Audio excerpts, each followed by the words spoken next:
What can be written of the purity of the canal, or of the greenery and the plant that sprout below the spring? Bitter herbs, aromatic herbs, various dark green and pale green herbs all grow together. One bush that was seen was as multicolored as a peacock's tail and shimmering like wavy water with isolated flowers blooming here and there. In all of Kashmir, there is no scenic spot so beautiful or charming as this one. It is obvious that Kashmir above the river is beyond any comparison with what is below the river. I should really have stayed in this area for a few days and enjoyed myself fully, but since the hour for marching was near, and it had begun to snow in the passes and there was no time to stop, I turned my reins back toward the city. It was ordered that plane trees should be planted on both sides of the canal.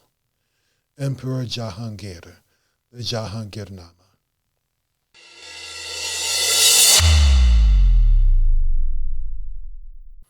Assalamu alaikum. Welcome back to Season 9 of the Islamic History Podcast. This season, we are continuing our discussion on the Mughal Empire.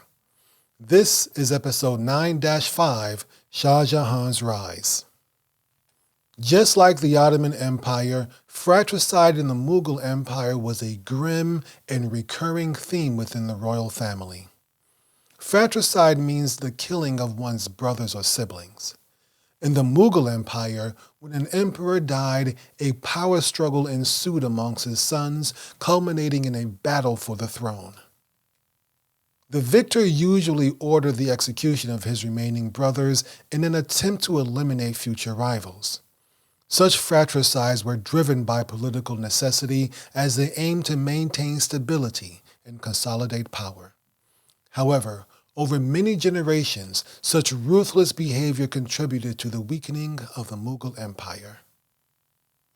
Fratricide became a part of the Mughal tradition during the rise of Emperor Jahangir's son and successor, Shah Jahan. Jahangir's death.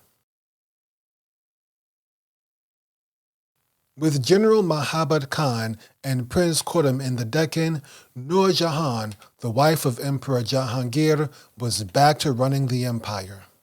Her brother, Asif Khan, was made the Vakil, or prime minister, which was the same position their father had once had. But Asif Khan had much less authority as Nur Jahan was the real one in charge. Emperor Jahangir, meanwhile, was steadily growing sicker and he was not getting any better. The struggles of the past few years, him dealing with Prince Khurram's rebellion and then Mahabad Khan's rebellion, had taken a toll on his life and energy. Emperor Jahangir was also impaired by his heavy alcohol and opium consumption. On top of that, his asthma continued to worsen. To try to improve his health, the emperor decided to move to Kashmir. And in one of his poems, he had described Kashmir as heaven on earth. But despite his move to Kashmir, his condition continued to worsen, and Emperor Jahangir wound up dying right there in Kashmir on October 28, 1627. His body was moved to Lahore where he was buried, and his tomb is still there to this day. Jahangir's legacy. Jahangir had a love for art. During his reign, the famous Mughal miniature art was developed in India. Emperor Jahangir also collected art from around the world, and he especially adored English paintings. His autobiography, the Jahangirnama, included illustrations of plants and animals that were very scientifically observant in many ways. Furthermore, the Mughal Empire was very successful during Jahangir's reign. Jahangir's empire was doing very well at the time of his death, and there had been very little internal strife with the exception of the rebellions from his two sons, Khusro and then later on, Khurram. And with the capitulation of the Deccan, all Mughal enemies had been beaten or subdued.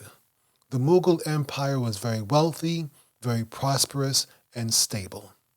There was general peace and rule of law, which kept the populace happy and satisfied.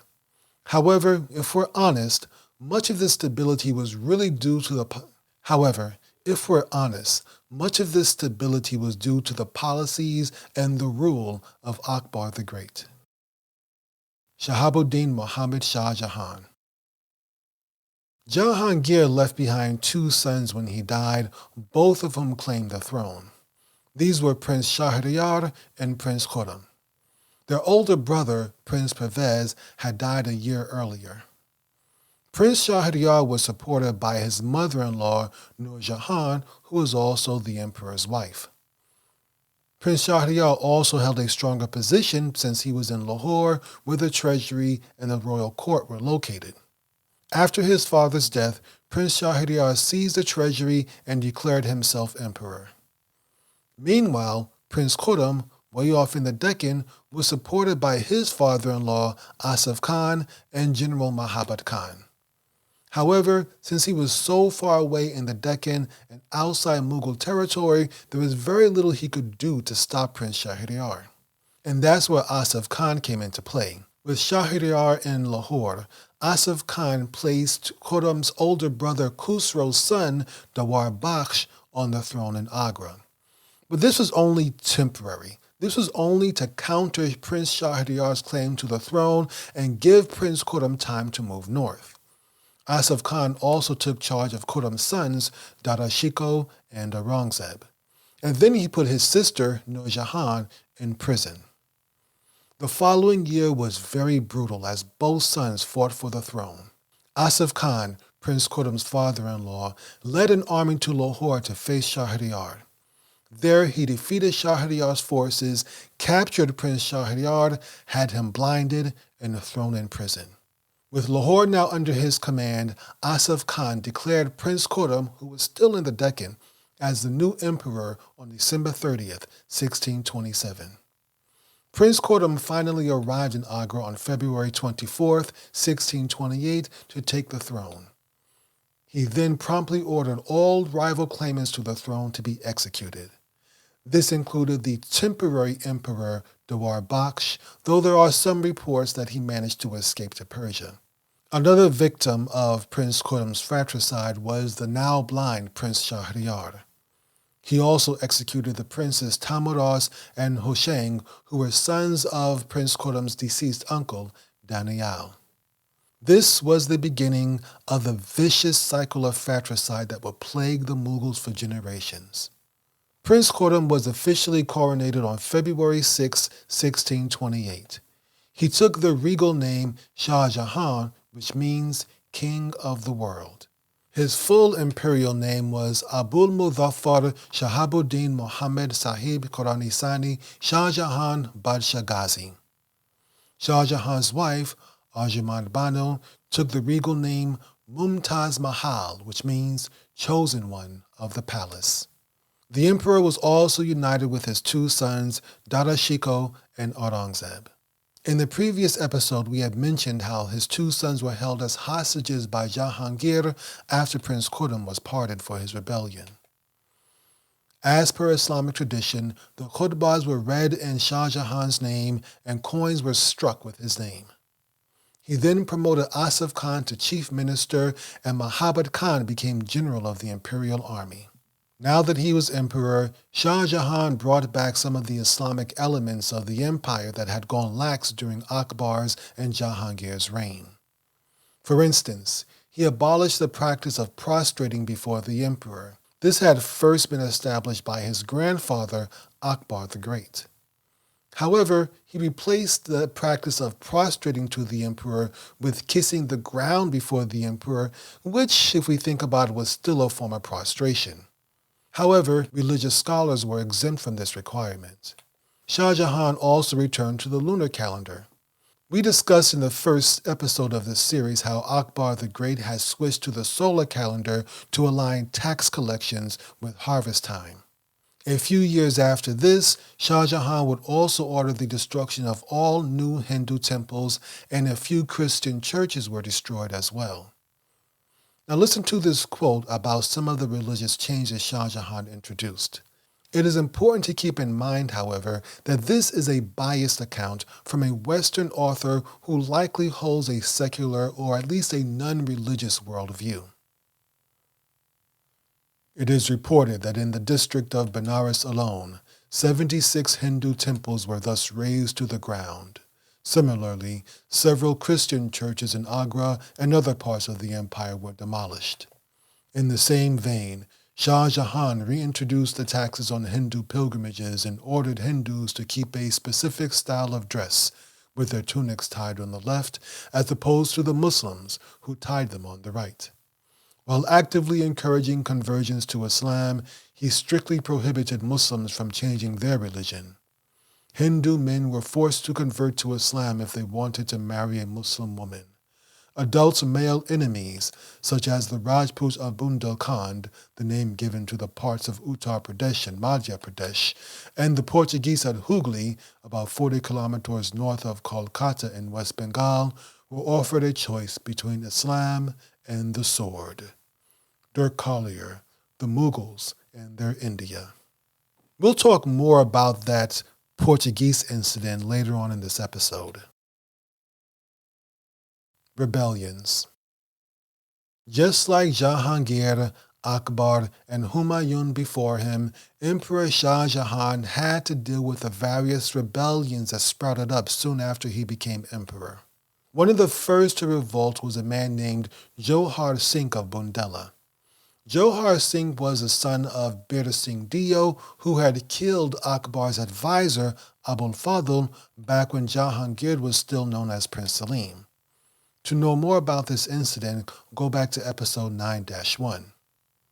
Shah Jahan sent armies led by some of his best generals, including Islam Khan, Feroz, and Mahabad Khan. These three generals attacked from three different sides, forcing Johar Singh to surrender after a brief battle. Johar Singh then was ordered to pay heavy reparations.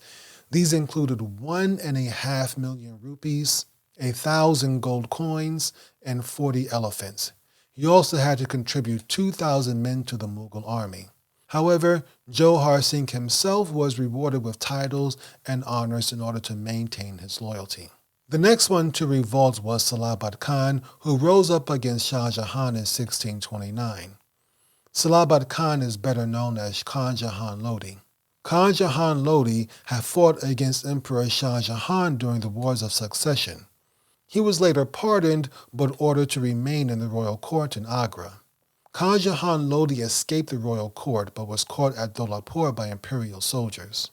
This was about 300 miles east of Agra in the modern state of Uttar Pradesh. Khan Jahan Lodi escaped yet again, this time by crossing the Chambal River Valley. He fled south through Bundelkhand and Gondwana, finally reaching the Deccan where he was given refuge. However, this brought the imperial army down to the Deccan. Shah Jahan traveled down to Malwa in modern Madhya Pradesh in order to oversee the campaign in the Deccan. In 1630, imperial forces attacked the Sultanate of Ahmadnagar for supporting the rebel Salabat Khan. This was actually a perfect opportunity for the Mughals to take Ahmadnagar, as the Ahmadnagar Sultanate was under a lot of strain. The Ahmadnagar Sultan, Murtaza Nizam, had developed serious conflict with Fateh Khan, who was the son of the illustrious Malik Ambar. In addition to the problems with Fateh Khan, Shahaji, a former Maratha lieutenant of Malik Ambar, had left Ahmadnagar after Malik Ambar's death in 1626. Shahaji was the son of Maloji, who was also one of Malik Ambar's lieutenants. Shahaji was also the father of Chhatrapati Shivaji, who was the founder of the Maratha Empire. After leaving the Ahmadnagar Sultanate, Shahaji went to serve the Bijapur Sultanate, but he returned to Ahmadnagar in 1628 and joined the army again. In 1630, however, factional politics in the Ahmadnagar court led to the murder of several of Shahaji's in-laws and patrons. Shahaji then decided to defect to the Mughals and brought along his 2,000-strong cavalry. The Mughals sent Shahaji to occupy Junar and Samgamner and later on gave him these districts as Jagirs. With all of this pressure, the Ahmadnagar Sultanate eventually negotiated a peace treaty with the Mughals. With this peace treaty, the rebel, Khan Jahan Lodi, was forced to go on the run again. He was eventually killed in 1632 at the Battle of Kalangar in modern Uttar Pradesh, barely 40 miles from Agra. Mumtaz Mahal. Shah Jahan married Mumtaz Mahal in 1612 when she was 19 years old and he was 20 years old and still known as Prince Khurram. Mumtaz Mahal was the daughter of Asif Khan and the niece of Nur Jahan. And just like her famous aunt, Nur Jahan, Mumtaz Mahal was very close to her husband, Shah Jahan. She remained faithfully by his side during his fugitive years when the imperial army was chasing him all over India. And together they had 14 children. Their first son, Dara Shikoh, was born in 1615. Their third son and future Emperor Aurangzeb was born on October 23, 1618. Mumtaz Mahal accompanied Shah Jahan to the Deccan in 1631 when he was dealing with Salabat Khan, or Shah Jahan Lodi's rebellion. While she was there, she died during the birth of their 14th child. Shah Jahan loved his wife and was deeply hurt by her passing. To memorialize her, he decided to build a grand mausoleum for his queen. The result was the Taj Mahal, which means crown palace. The Taj Mahal is still a major tourist attraction all these years later, and it is a symbol of the great love between Shah Jahan and Mumtaz Mahal. The Taj Mahal. Known as the Taj today, the Taj Mahal is considered the greatest achievement of Mughal architecture. Work on the mausoleum began in 1632, and the building was complete enough in 1643 to hold a memorial service for Mumtaz Mahal.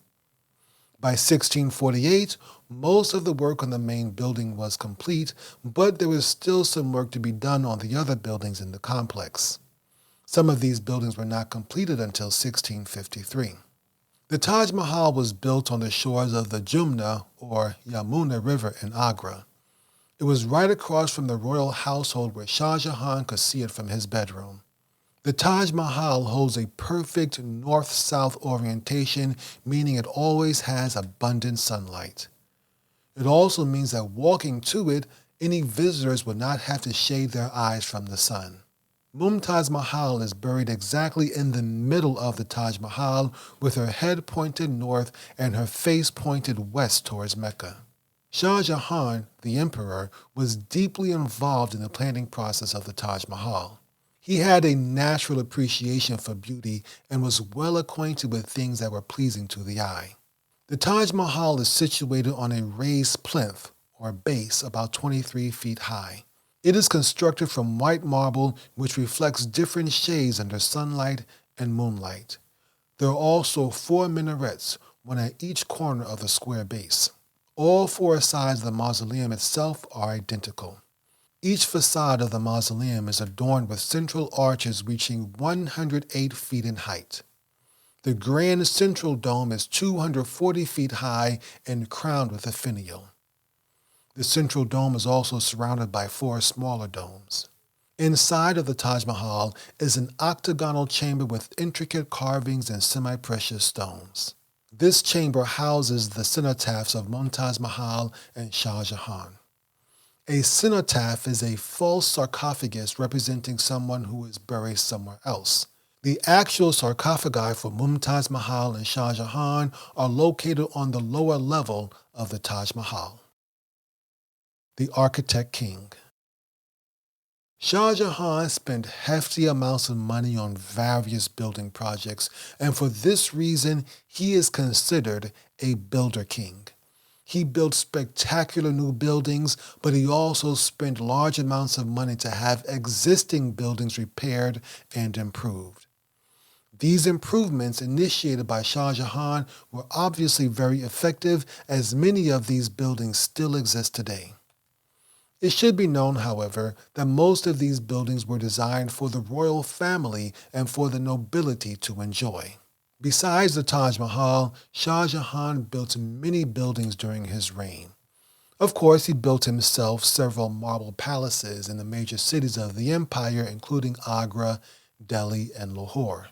And when he relocated his capital to Delhi in 1648, he built a new city called Shah Jahanabad, which today is known as Old Delhi.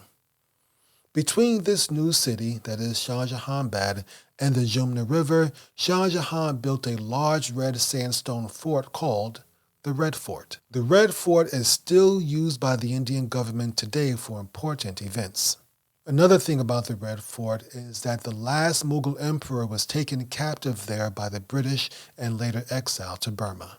Another significant building project by Shah Jahan was the Shalimar Gardens in Lahore. The Shalimar Gardens included 7 terraces with water flowing through each of them. Each terrace had pavilions for royalty to relax and enjoy, and it also included a walled garden for privacy as well as a marble throne. The Shalimar Gardens still exists today and is used for special occasions and concerts. Shah Jahan also ordered the construction of the Jama Masjid in Delhi. It is still in use today and is one of the largest mosques in India. The Peacock Throne.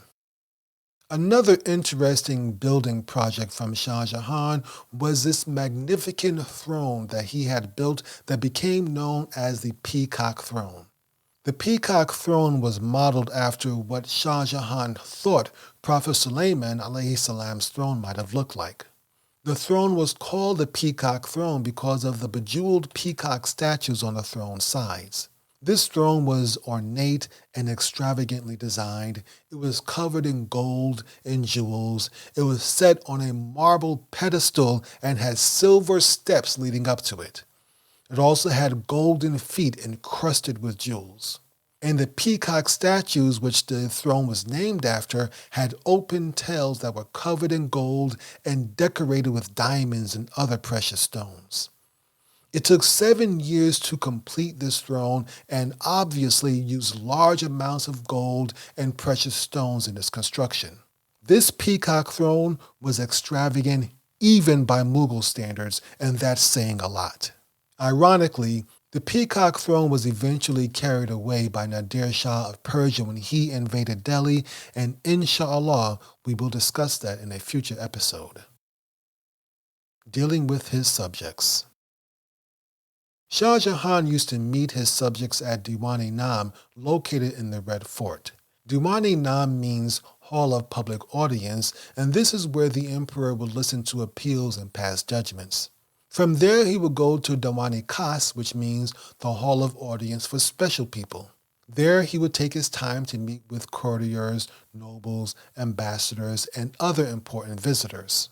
From there, Shah Jahan would relocate to Shah Burj, the royal tower, where he would meet with his closest advisors to discuss matters of state. Finally, he would retire to his harem, where he would take lunch before holding court for the women of the harem. The EIC and VOC. In 1602, the various Dutch trading companies merged into one large company. I'm going to try to get this pronunciation correct. It was called Verenigde Oost-Indische Compagnie, or the Dutch East India Company, or simply VOC for short. The VOC had much more capital than the individual companies and could offer investors a much higher rate of return. Meanwhile, the EIC, the British East India Company, was having trouble raising more funds. They even had to issue arrest warrants to pressure investors who had pledged to pay but had not yet paid. The English would continue to have difficulties raising funds for many more years. Part of the problem for the English was that there was much more interest in the new American colony of Virginia than there was in the East Indies. The EIC suffered a setback when the Dutch attacked their factory, which was really a trading station, in the Moluccas.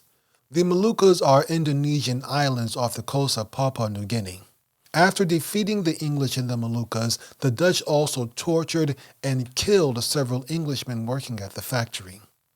The Dutch continued to harass and undermine the EIC's ventures in Indonesia until finally the East India Company decided to leave the Dutch with Indonesia and seek their fortunes elsewhere. This is what led Captain William Hawkins to seek an audience with Jahangir in 1608, which we discussed in episode 3 of this series. This meeting between William Hawkins and Emperor Jahangir led to a 3-year license from the Mughals, which allowed the EIC to operate from Surat. This was the beginning of the EIC's long relationship with the Mughals and with India. Unlike the Portuguese, the English East India Company was not violent in its early endeavors in India. The English knew it was pointless to start an armed conflict with the Mughals. Even though the Mughals didn't have a good navy, they had an enormous land army that could easily crush any English military. During these early years, the EIC was very careful to respect Mughal laws and avoided angering their hosts. In addition to the Mughals, the EIC also opened trade talks with 2 other Indian states. These were the Deccan Sultanate of Golconda, which they used for trading fabrics, as well as Patna, which they used for trading saltpeter, which was itself used to make gunpowder. Over the years, the EIC eventually started to grow more profitable. In 1602, the EIC only raised £68,000 in investments. By 1613, they had raised £418,000 in investments. And in 1617, this number had increased to £1.6 million in investments. By 1634, the East India Company had enough money to build an armored fort in southern India. The building of this fort was led by Francis Day, chief of the EIC Armagon factory in southern India. This armored fort was built near a fishing village called Madras, which used to be part of the Hindu Vijayanagar Empire, which had once ruled over much of southern India. However, by this time, the Vijayanagara Empire was in decay and in rapid decline.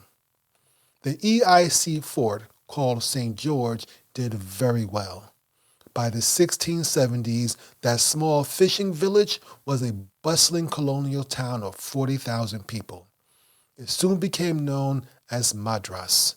Madras would go on to become one of the EIC's largest and most profitable Indian settlements.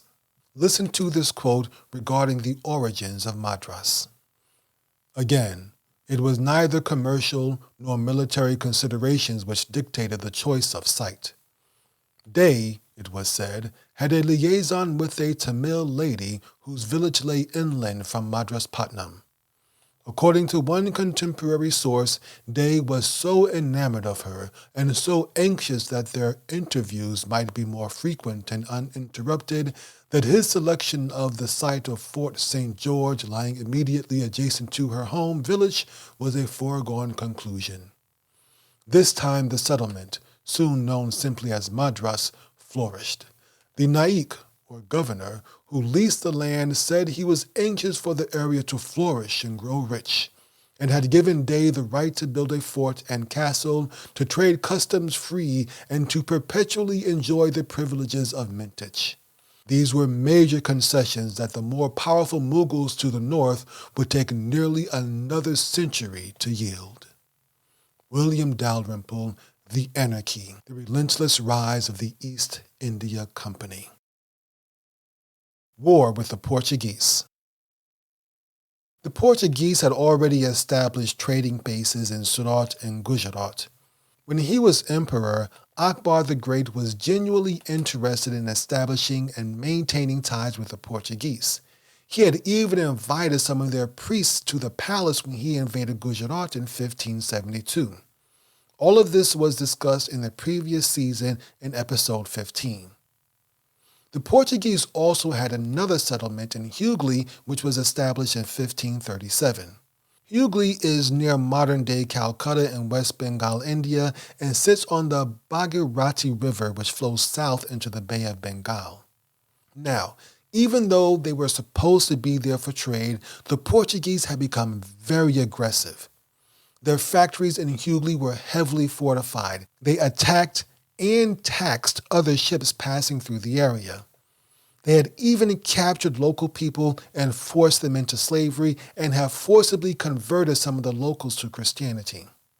Now, it should be noted, for all their faults, the Mughal government, the Mughal Empire, never had a policy of forcibly converting their subjects to Islam. But what really did the Portuguese in was that they did not pay homage to Shah Jahan when he became emperor. Now, back before he became emperor, when he was the rebel Prince Khurram and he was running throughout India, the Portuguese did not offer him any help. We discussed this in the previous episode. But now that Shah Jahan was the emperor and the Portuguese still did not send him any gifts, well, this was too much for Shah Jahan. With all of their other transgressions, this was an insult that Shah Jahan just could not let slide. In 1632, Emperor Shah Jahan ordered Qasim Khan, the governor of Bengal, to expel the Portuguese. Qasim Khan used a boom to block the Portuguese from escaping down the river, and then he besieged their fortress for 3 months. He set mines underneath the fort, and when one of them went off, it killed several Portuguese. The fort fell to the Mughal forces, and thousands of Portuguese were killed in the fighting, somewhere between 4,000 and 10,000. All of the Indian slaves who were being held captive within the fort were set free, and the Portuguese survivors were forced to march back to Agra, which was an 11-month journey. The Portuguese were brought before Shah Jahan, who gave them the opportunity to accept Islam. Most of them refused, and they were promptly enslaved and given to the various Mughal nobles. However, some of the worst Portuguese offenders were thrown into prison and tortured to death. As for the Portuguese settlements in the west, in Goa and Diu, they couldn't do anything. They were completely powerless to help their comrades in the east. From that point forward, the Portuguese were never a real threat to the Mughals. In 1640, the East India Company was allowed to establish a new factory for the English in Hughley. All things considered, these first 4 years of Shah Jahan's reign, from 1628 to 1632, were fairly easy. But his ambition would lead him to extend himself further than he probably should have. In the next episode, we'll discuss Shah Jahan's attempts to expand into Central Asia and the Deccan, and the breakdown of his relationship with his son and future emperor, Aurangzeb.